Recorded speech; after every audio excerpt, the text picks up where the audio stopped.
If people are asked to list the biggest killers in society, I don't think loneliness would feature too highly in many people's answers. We ran a study where we got people to list 11 different things that were, most likely to affect their life expectancy. Obesity, smoking, not getting enough physical activity. Those are the things people tend to put at the top of the list. But you think loneliness is more deadly? That's actually what the studies are showing. So loneliness is just as harmful as smoking? That's what the data's telling us. Even though loneliness is not a medical diagnosis, it can have very real effects on your health. Yeah, actually, when we have prolonged loneliness, what we're really talking about is that we're not getting any connection with other people. And what that does is it wears down our resilience, which is really just a fancy way of saying our ability to weather life's storms. Therefore, it can lead to increased depression as well as anxiety. And then I've seen this online and with my patients over the years is it can increase our suicidal ideation as well as suicide attempts. Loneliness can affect both mental and physical health. It contributes to depression. It increases the risk of cardiovascular disease and dementia. It is so common. 1 in 3 people experience loneliness. It was up to 1 in 2 during the pandemic. But there are some quite profound effects on health, mental health and even physical health. But it is clear that having friends is protective of your health in various ways. And so it's not just that being without friends can make you isolated in a sort of economic or a social sense, but it can also make you sad. And being sad, it turns out, is also bad in terms of your physical as well as emotional health. There are some studies that suggest, for example, that being lonely is as bad for your health as smoking 15 cigarettes a day. And so as we've seen these real challenges faced by men, you're seeing some really difficult and troubling health consequences. The so-called deaths of despair from suicide, overdose, or alcohol, 3 times higher among men than among women, and rising very quickly, especially among middle-aged men. As society changes in all kinds of ways, technologically, economically, then I think it's important that we pay attention to what is very often an underappreciated human relationship, which is the friendship.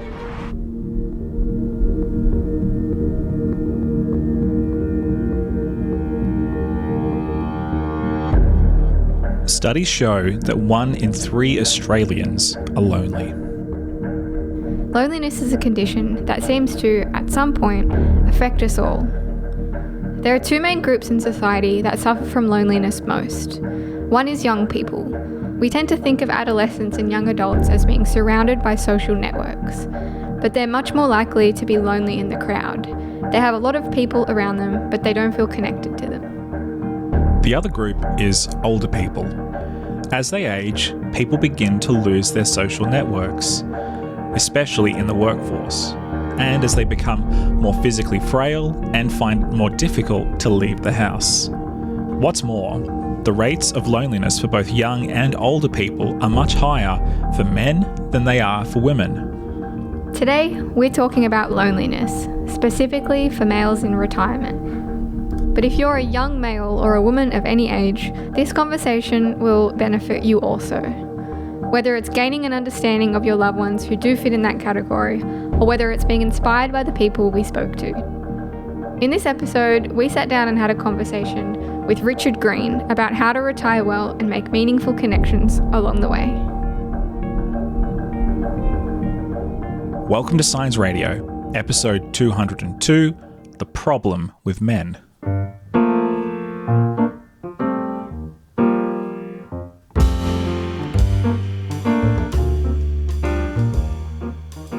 Richard, welcome to Science Radio. It is great to have you on here. We don't have your wife Shannon on with us today, but I really do think that you two are a bit of a couples goals, life goals kind of people. I've known you for a long time and it seems that you've created a very meaningful, wholesome life for yourselves. And so I'm excited that we get to pick your brains a little bit today. So thank you for being willing to jump on with us.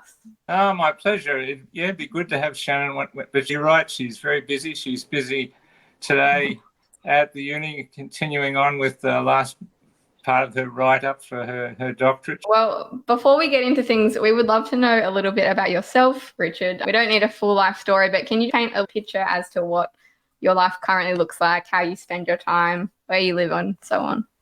I've been retired for quite a while now. Must be getting on close to 10 years.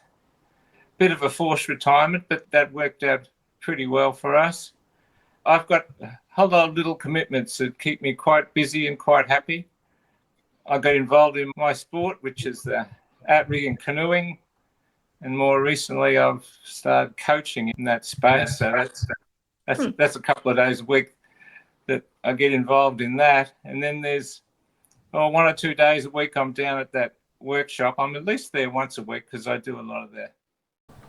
Men's sheds or community sheds originated in Australia to improve the health and well-being of older men. Since the first community shed opened in 1993, the Australian-born movement has grown to include more than 1,200 sheds in Australia and more than 2,500 worldwide. Prior to having this conversation with Richard, I visited my local shed, the one that he too attends, and sat with a bunch of men over a cuppa and a barrel of biscuits.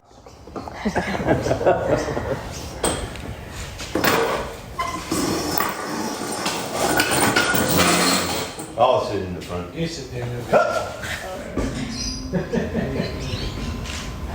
There's a reason for that, no explanation.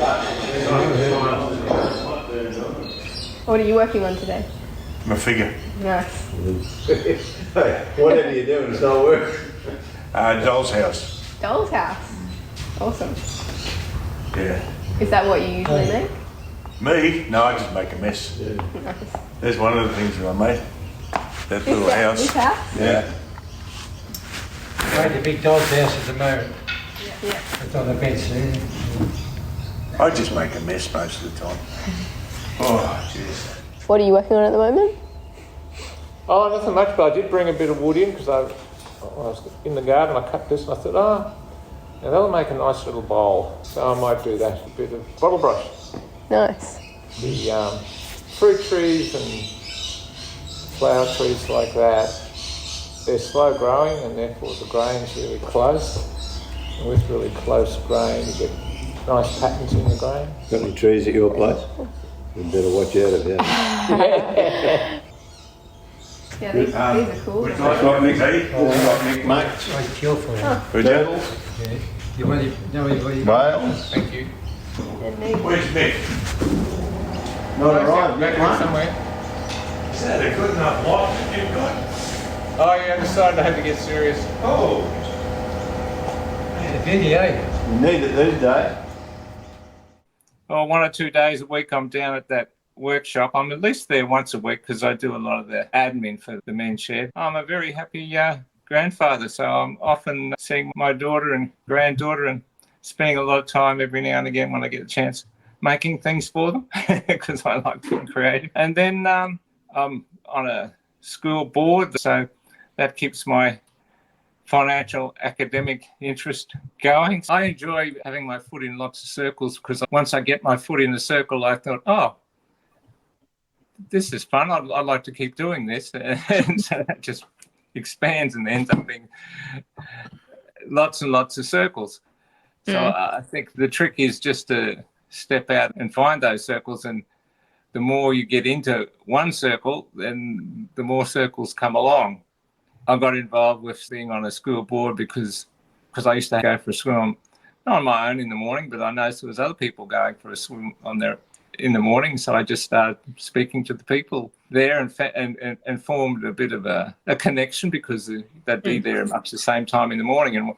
And I got to know one of those guys quite well, and he was a bit older than me, and he wanted to retire from the school board that he was on, and he was like me. He'd been an accountant and said, look, would you like to take my place? Come along. You know, I'm almost 80 and I want to do some travel. I could come along and meet the headmaster and see whether you'd like to help them out. And so, you know, one circle can lead, one effort to just step outside your comfort zone and talk to someone can lead to all sorts of things. And sometimes that's all it takes, is just to have a chat to someone that you see in your daily life, wherever it is. Forgive me, Richard, but that almost sounds like several full-time jobs rolled into one. Would you say that you're more busy now that you're retired, or is this Richard taking a break? I am busy, but it's a good busy because there's no stress involved, in the sense that if something doesn't get done today, it can get done tomorrow. When you're busy and you feel as if you have to get it done, and you worry about getting it done, well, that's really hard work. But if you allow yourself to take all the stress out of that, which you can do when you're retired, well, I can anyway, then it's not hard work at all. You were a tax lawyer, I believe, prior to your retirement. When you were a tax lawyer, did you have this many things you were engaged in? Or when you retired, did you all of a sudden have to be like, I've got to find things to do and to fill my time? Oh, I had lots of things that were going on when I wasn't being a tax lawyer, but I didn't have the time to get involved in them. When I was relieved of that commitment, the time soon filled up, and I soon got to the stage where I thought, I don't know how I ever had time to go to work. The topic that we're really trying to tackle is male loneliness. Now, Richard, I'm not sure what your relationship to this is, but I'm sure that you've got a lot of friends around your age bracket who have probably experienced some of this. And, you know, obviously talking about Men's Shed, that's such a helpful community service for men who are needing something to do. But perhaps, do you want to tell us a little bit about your relationship to male loneliness, either to yourself, maybe the people around you? Because it seems to me that especially when men age and then they retire, a lot of those things that were keeping them, I guess, sane or busy or what have you, when they tend to disappear, sometimes that can be pretty tough. Yeah, you're right. And I do think about it a bit, mate, from a couple of angles when I reflect on how my different life values have changed in the last 10 years. Like with the Men's Shed, we think about in our decision making what sort of a shed we want to have and how we're going to achieve the goals we want. And a lot of the goals that we're trying to achieve are really, because even though you say it's a men's shed, we call ourselves the Woodwork and Craft Club. We're really quite an individual little sort of organisation that was started out by some retired tradesmen who were doing some work in schools, teaching young boys who weren't very academically inclined some woodwork. But the woodwork is really just the instrument to try and affect some change in these young boys, because they didn't have any real desire to have any academic success because they didn't have a lot of confidence. And giving them a little bit of confidence in something like woodwork helped them to tackle new things. And I think that's a lot of what we're trying to do with our little woodwork organisation, even though it's all about woodwork is what we do. The reason we're there is to affect change in the lives of the members and the members of the community that we come in contact. Things that they feel are constructive things to do, things that lifts their confidence or their ego in a certain way because they've achieved certain things. And I think having somewhere to go and something to do, they're all things that combat what you can slip into, which could be loneliness or depression or however worry and anxiety might manifest it for lots of people. I think it's awesome that the shed seeks to sow into young people and to influence them, because it's a win-win, really. They get a mentor, and then the people doing it, it's like we know that serving helps the server as well. One thing you see often that is like stereotypical for people who retire is a lot of males find their sense of purpose in their job and in their workforce. When they retire, they all of a sudden feel lost as to, what do I do? What is my meaning here? So I think it's awesome that the shed tries to fill that gap, whether you're intentionally doing that for that reason or not.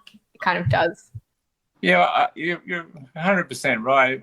For a lot of guys my age, when we were in our profession working away, a lot of our value system was based around being providers in so much as making money, building up financial reserves so that we could do things for our family or do things for ourselves. And probably not spending enough time then slowing down and enjoying the moment. But all of a sudden, when the moment is right in front of you, that way that you saw value in yourself and what you were doing is gone. In the retirement industry, they talk about moving from the accumulation phase to the distribution phase. And it's a bit like that, isn't it? Because all of a sudden, you don't have to be chasing the money as much. And you've got the opportunity then to distribute your time. If you've got some money, well, there's that as well. And I think that's what we try and think about in the Men's Shed. I read something recently that talks about society doesn't have enough opportunities for generosity. And I think that's something that we've missed a little bit with our shed, because since COVID, we haven't had the same opportunity to work with the kids we used to. We used to do 2 days a week every week all through the school term. And then when COVID came, we lost that because of all the compliance issues that came from COVID. And a lot of them are still there. There's new ways of work health and safety and all sorts of things. And I think we missed that a lot. We lost a lot of members. Our membership was around 60 and it went down to about 20. But we've recently just found a new way that I think gives us more opportunities for generosity. There was a group of women who were wanting to get involved in woodwork. Lady approached us to see if they could either join us or find a way that they could link in what we were doing. And we've just started with them now. They run a few woodwork for women classes, and a few of them will join us as members. And because they're looking for help, then it provides an opportunity for us then to reach out and form networks with them and show them how to do things. I think those opportunities are out there. Sometimes you just got to go looking for them. Yeah, I know when I spoke to you at the shed, some of the men mentioned a few things, like they were also making things and then selling them at the markets. And I think recently you'd done a community garden for the disabled. It's jungle over there anyway. I've been over there quite a few times. Yeah. Just nice. light up the oil. But I've probably made, I don't know, different sizes and shapes and that. Probably made 100 of them. Wow. What, do you sell these at the markets? Yep. They can use it for whatever they like, table or... Yeah. The neighbourhood centre in Palm Beach, we built some community gardens there that are particularly designed for wheelchair access. Who do they give the food to? Just... Oh yeah, they've got a big garage out the back for homeless people who need a food handout. It's a sort of a distribution centre. How many of the beds did you make up? Oh, we've done 2 lots. We did how many in the first lot? About 6, and then the second lot has about another 6. Okay, so about a dozen. Yeah, if you put them all in a line, they'd be 700 or 800 wide and yeah, I don't know, yeah, 20 metres or more, I suppose. Yeah, 25 metres. You know, we built a potting bench and a picnic table. Yeah, very cool. And you also go people. I do see this place sometimes at the community markets. Yeah, selling things. Yeah, as well. Probably once every couple of months. Yeah. Yeah. We'd probably go there in another. Long going away for a week. We'd probably go there. Which was a cool initiative, but I really like that idea of accumulation distribution phase. Do you have any words of wisdom or advice for people who are approaching retirement or are new to retirement who are struggling to find ways to contribute or struggling to know how to live with purpose still? One of the things that happens when you get a little bit older than I am, but a lot of the members of the workshop are like this. It's a bit hard to avoid the health issues that come along. And when the health issues come along, there's lots of ways to treat it. But one of the things that can happen is that you can really worry about them, because what happens is there's this new layer of uncertainty has happened in your life. Either you might have got a cancer diagnosis, and it might be minor, but it still doesn't stop you from worrying about it. Or you might be feeling a bit depressed and you're worried, well, am I getting really depressed? Is things going to get worse? Well, one of the things that really seems to make a difference with some of our members who've found themselves in this lot is they just find ways to carry on. I don't know whether you remember Pete, who was the shipbuilder at the workshed. Give them a run through all the... here because Peter's just arrived. Nice. Run through all the... Is Peter the boss? All the machinery. Oh yeah, he thinks he's boss. Can you get past there, right, Pete? Here, I'll shift it.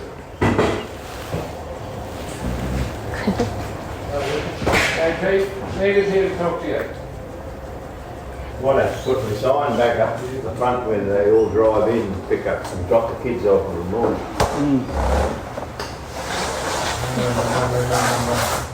Hello. Hello, how are you? Good, how are you? Won't be getting away.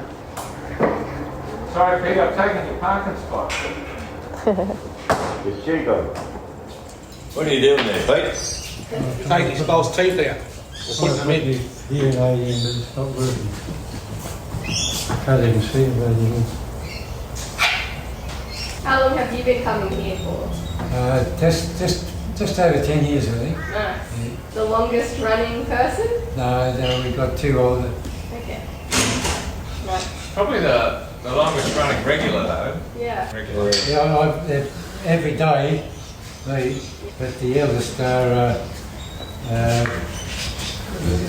occasional. Not much older though. Twice a week or something. Yeah. We've got Roy and Pete And Graham. and Graham. They'd all be in between 80 and 90, I suppose. I've got to watch out for Graham. He got me yesterday. Are these your shifts? Yeah, he's made all those.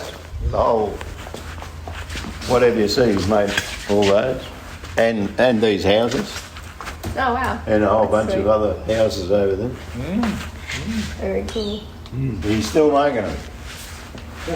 Queen Mary would have to be the favourite, I think. The one with 3 phones. Yep. Yeah. But he's made these, he's made, That's a Clyde the Puffer. drawings. Scottish Clyde Puffer. Yeah. Yeah. Why are you so interested in ships? Oh, gee. That's a long story. When I was 12, my parents moved down to Sydney. And I went for a walk one day underneath the Sydney Harbour Bridge. And I heard, whoa. This great big ship went past me under the bridge. That was for me. He's been hooked. But I used to go around all the, at that time most boats were made out of timber. Yeah. And I used to go around all the boat yards and it just became entrenched in me. Yeah. Nowadays the bulk of affordable boats are fiberglass, so yeah, it's all different. Pete, who was the shipbuilder at the work shed, now he was in his 80s and he'd still come along to the work shed, but because of his age, he was starting to get a bit of a shake in his hand.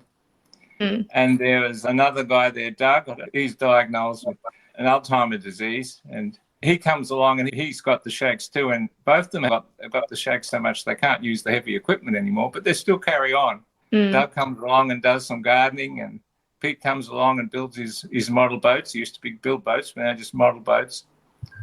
But they're the greatest characters, and they have such a great sense of humour.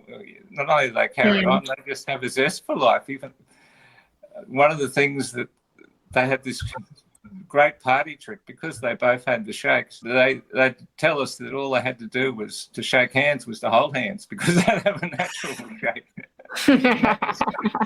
And they'd display this to anyone who came in and wanted to see it. That's great. So I think it's important to have something to do that you feel constructive in, and that'll carry you through. It's carried these guys through. Doug's still doing the gardening, and Pete passed away recently, but he was in his home and died in his sleep. But he just got up every morning and came down to the shed. Often couldn't do much, but he was there. Yeah, Pete's a champion. I came into the shed, I think it was a month before he passed away, and he still rode in on his scooter, came to work on in his boat. Yeah. Fully committed. Yeah. We've been very intentional, Richard, about talking about a certain age group, people in their retirement era and beyond. But you've mentioned younger people and women and people from different demographics. So I think it'd be good to take that opportunity. Why do you think that it is so important to work with young people, whether they're I'm assuming you're talking high school age kids? Are they the sorts of kids that you're working with? No, primary school, really. It's not really so much about the woodwork, but they're at the very formative age where they're having trouble just developing normal relationships. And one of the big successes that I gauge when some kids that come into the workshop and they can't make eye contact with you because their mind's just drifting all over the place, and they can't sit still. And if at the end of a couple of weeks of showing them how to do things, they shake my hand and say, "Thanks for helping me," then that's what we've achieved. Building this relationship that, well, here's this old fella that actually I can trust, and I can look at him and I can shake his hand and everything's all right. mean, that's what we were trying to build, and that's a lot of the time what we were able to achieve. It's just the most amazing feeling, and that's what drove a lot of the guys to be at the shed. It's really not that hard a thing to do because the guys would get lots of other benefits from it as well. Like, you know, sometimes volunteer work can sound like hard work, but if you create a structure where it isn't hard work, and I think that's what we were always trying to do in the shed, is even though we do this volunteer work, we don't load ourselves too much on that we're going to burn ourselves out, or that it stops being something that everybody is really happy to do, and we're sort of doing it together. And I think when I say create opportunities for generosity, it's create a place where people can just feel comfortable and give, but not feel as if it's become a chore. There's opportunities out there. Sometimes they're hard to find, but they're all out there.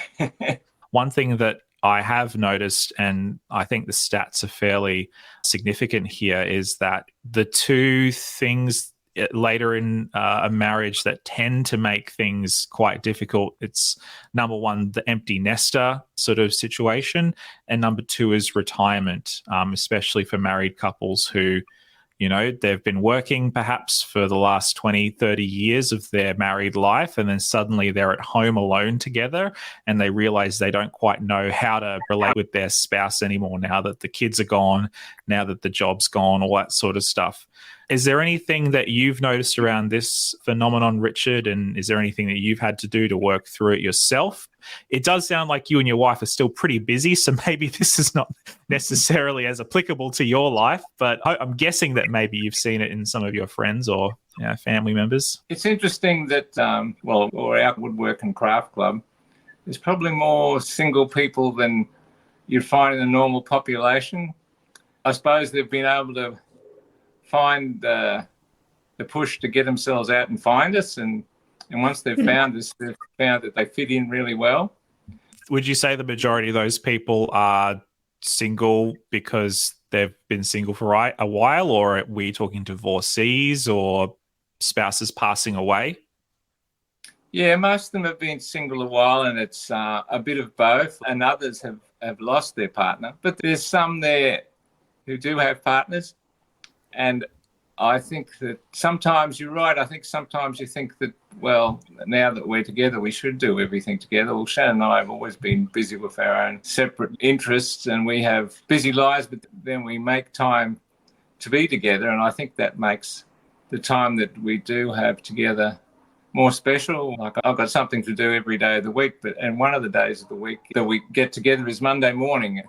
Shannon gets down to the university really early, often around 4:35 in the morning, and she'll do a couple of hours work and then want to have a break for breakfast about 8. So I'll go to a little cafe that's just near the university, and we'll spend an hour or two together having breakfast. And that's one of our mornings when we'll discuss, well, what's happening during the week and what are the commitments we've got, and how we're going to do things. We'll plan things, but we'll also reflect on how things are going with her studies that week and the different personalities and the challenges that she's had and what she's going to have. So I think that for me anyway, it's been good to have a really balanced life as far as time with my partner and time away. I think both are very important for me to have a very fulfilling life at the moment. Sometimes it's good to find an interest of your own that isn't actually the same as your partner's. If you're feeling cramped or the balance isn't right, it makes the time together even more special, that's all. I do remember when I came into the shed, one of the men said, "We've got a few women come in with their husbands to get them to join up, mainly to get them out of the house and give them something to do," which I thought was funny, but I think it also ties in. Well, if I wasn't doing this, I'd be looking around to do something else. Yeah. Yeah, I'm not the sort of person who's going to sit at home and read a book or watch TV all day. We used to get a few women come in with their husbands and get them to join up, mainly to get them out of the house, I think, or give them something to do. Well? Yeah. Oh. No, the women. Oh, the women would send them in here. Yeah. Because I have noticed you guys aren't actually called a men's shed, you're called a worker shed. Yeah. Woodworking, craft. But I'm guessing not many women come here. We have had times when we've had quite a few women. Okay. Yeah, we've had half a dozen, I suppose, at times. You know, we've had, and when we've had half a dozen, we've maybe only had, say, 20 men or something, but there was not many women, so that got up to about a third or a quarter of them. But at the moment, I think we've only got 2 women at the moment, but we've only got probably... Yeah, you said only 6 people, so... Yeah. Well, we've only got 15 or so members all up. Yeah, and some of our members are guys who join up because they've always been a member, but they actually don't get to come in very often because either their health or for whatever reason. Yeah. And so if we have a good day, it's probably, as you said, it's probably 7 people or something like that. It's on one of our best days. Yeah. Yeah, we've got a few guys that only come in once every couple of weeks. Yeah. And then come in might roll up about this time and stay all. Which I thought was funny, but I think it also ties into another thing that I wanted to bring up, which is I feel like when a lot of retirement warnings or suggestions are given, it's directed towards males. And I don't know if we just have this idea in our heads in Australia or in the West that women are just better at connecting and they're used to doing all these things and they don't find their purpose in work maybe as much. I don't know if that's changing these days, but then I think about that, and then I think about when I've traveled to other countries, I remember thinking of particularly Turkey or Asia or Morocco or India, the men are very close with each other. It'll be the men that are gathering together and the men that are having tea together and the men that spend a lot of their time in these close kind of friendships. And so I don't know if either of you can speak into that, because I don't know if it's just a cultural thing that we have adopted or that we have gotten used to where males don't connect as much or they find it more difficult. But it doesn't seem like it's like that in other countries. Well, for me and my generation, I think a lot of it's been conditioning. I mean, and it all starts with the relationship you have with your father. And I think I probably haven't been as close to my son as I would have liked. And that's where it starts. I think that now I'm trying to have a closer relationship with my son, but you set the parameters early. And I think I've got a lot closer relationships with men now, but it's taken me a while to shift my values and appreciate the value in not having this to-do list every day that's essential that everything gets done. Remember I was telling you that I found ways to take the stress out of life, because it's not as if the to-do list isn't there. It's just that I'm not as worried about making sure that everything gets done. The doing is actually more important than the getting done. And I think part of having more relationships is they take time, and the time is well spent and enjoyed. But sometimes you're more worried about getting things done rather than just enjoying moments. That's my simple observation. Yeah. Yeah, I think that's probably pretty on the money. I mean, if you think about the stereotypical Western man of the 20th century, I mean, what is it, like Clint Eastwood or something? You know, the loner, the lone wolf, the self-reliant man, whether he's an entrepreneur or some sort of ultra-specialized genius at whatever, like the type of man that men have aspired to be, they tend to set themselves apart, at least in popular culture. And they tend to be that kind of like, oh, well, nobody gets me, or nobody gets my genius, or nobody can live up to my expertise, or whatever the case may be. So I think that, you know, culture has definitely turned the aspirational man into a lonely man, I think, in many ways. And I mean, we do live in a hyper individualized culture. That's just what the West is like. And that applies to both men and women. And advertising companies still sell that doctrine to us every day. So it's pretty hard to swim against that tide, I think, whether you're in your 60s or you're 16. I think it's still the same. Jessie, since we are talking specifically about male loneliness, I'd also love to hear from you. Do you feel like this is something that you struggle with, finding community and finding other males to connect with at your age? What's your experience been with male loneliness? Yeah, definitely. I mean, most of the men that I know in a professional capacity, not necessarily a personal capacity. And sometimes those lines blur, but it's hard to be friends sometimes with your coworkers.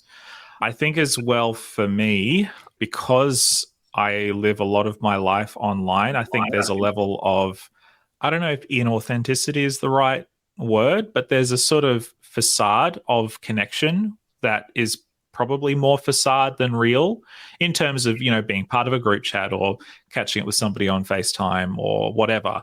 I have friends in Western Australia, New Zealand, different parts of the country, America, Europe, all that sort of thing. Different friends that I've met over the years and who I try to keep in contact with. But I've very few close friends that I could just drive over to their house in like 15, 20 minutes. And I do think that I and most of my friends probably don't prioritize connection as a value as much as we should, because I'm in the stage of my life where I'm trying to have a career and looking forward to raising a young family and doing all those things where I've got to be hustling and working and moving, and sometimes, a lot of the time, cultivating good, healthy relationships outside of my immediate family is not really a huge priority. And I recognize that's a problem. Well, this has been an awesome conversation. Thank you, Richard, for coming on and for letting me spend the morning with you and your mates at the shed. I hope that retirement continues to bring many more joys, opportunities and friendships your way. And thank you, Jessie, for sharing your experiences with us also. All right, well, thanks for chatting. Thanks for letting me take some photos. It was nice to meet you. Good on you. Good best. Good. Good luck with your ship.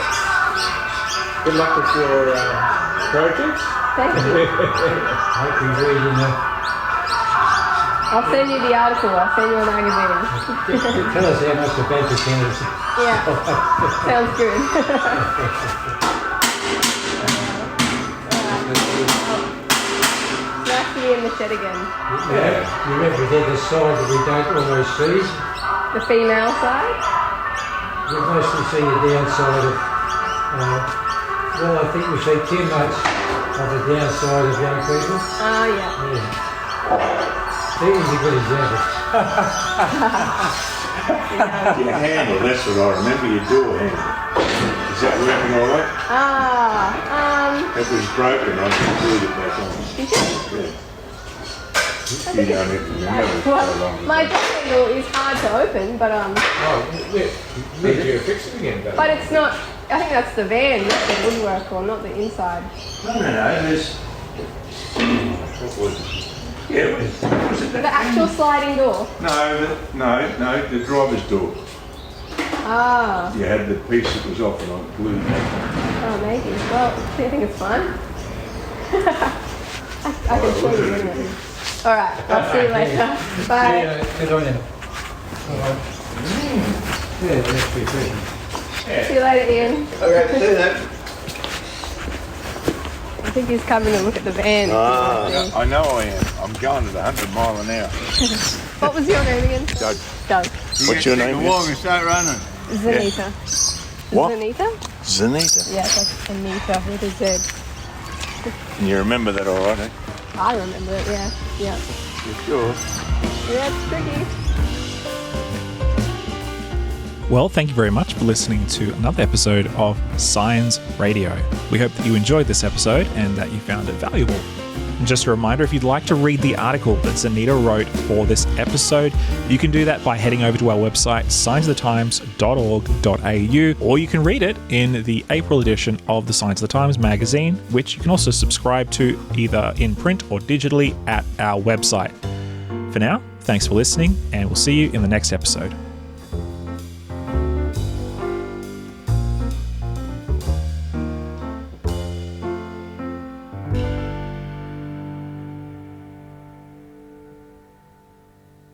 This is an Adventist Media podcast.